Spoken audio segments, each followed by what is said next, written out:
right? I'm not in first gear, and I'm not in third gear yet. I'm still kind of like in this phase where I'm still trying to work through some things. So this was a quick story that sort of highlighted for me just how deep it was, because of like the things that happen. Again, going back to that car analogy, when you're shifting that gear, that's probably not the time to be swinging the wheel all crazy. That's probably not the time to be doing all kind of other things, because you have to successfully navigate through that transition. And everything about the car is completely disoriented, right? When you're in the middle of a shift, like that's not a smooth plate. That's you, again, applying that clutch, coming up off that gas, moving into a different gear. It's disorienting. The gears have been churning, right? So it's not like it was before, and it's not like it will be after. And so that's what this one scenario that happened to me was, I think it was 2 weeks ago. I was at an early morning, I'm talking about butt crack of dawn, early morning men's Bible study. And I'm in there, and I told Steve and Emmanuel, they heard this story before.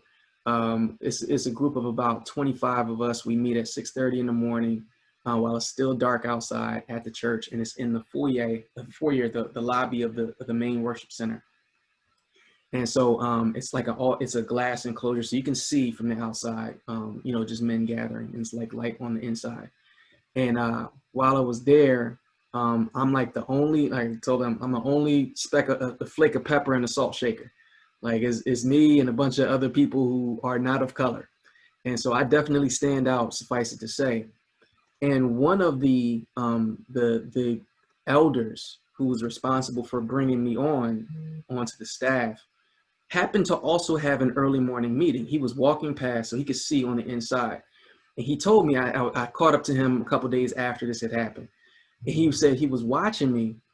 And as I was talking to him, he was like, hey man, when I saw you, I just offered up a prayer for you just right then and there. Cause I looked in that window and I was like, man, God, please bless him. And here's his exact words why. He said, because I could just only imagine this must be the most disorienting feeling of your life. So he was looking at me, trying to assimilate to this new climate, this new job, this new culture, this new group of people. And I was all out of sorts, still trying to get adjusted to where we're living, the whole nine. And I'm in the middle of transitioning to where I feel like I'm becoming part of the fabric of the organization, but I'm still in that mix.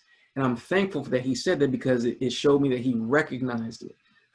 What a challenge it'd be like for me to catch on to what is so natural for them. So the point I'm driving home with that whole thing is just that I was recognizing that in that moment, how I did that was I had to learn how to trust God.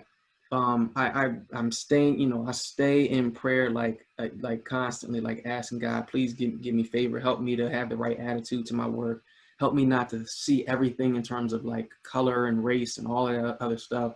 And then I have to focus on what's right in front of me. I don't want to do too many things all at once. I got to focus on what's right there, and the opportunity to be the best version of myself, the best pastor, the best employee that I can, right there when I'm in the mix. And what I would describe it as, I wish I was brilliant enough to come up with this on my own. This one, I'm gonna give full credit to Steve. He called it a coordination of effort. He said basically it's the idea of like how you navigate through a change. In the middle of a change, you have to have a coordination of effort. Again, just like you're going through shifting gears in a car. And the way he said it was like, it's like a combination of trusting in God, leaning in on prayer, and then there's some actions that you have to take to make sure that you're focusing on the right things to move you from point A to point B, right? So that's what it looks like to be in the middle of a transition, is that in order for you to navigate through, there has to be a coordination of effort. When you're shifting gears in that car, your left hand has to be on the wheel, right hand is more than likely on that gear shaft, left foot is on the clutch, right foot on the gas, right? It has to be a coordination of that effort in order to navigate through that space so that you can arrive at your destination. Does that make sense? Yes. Yeah. Right.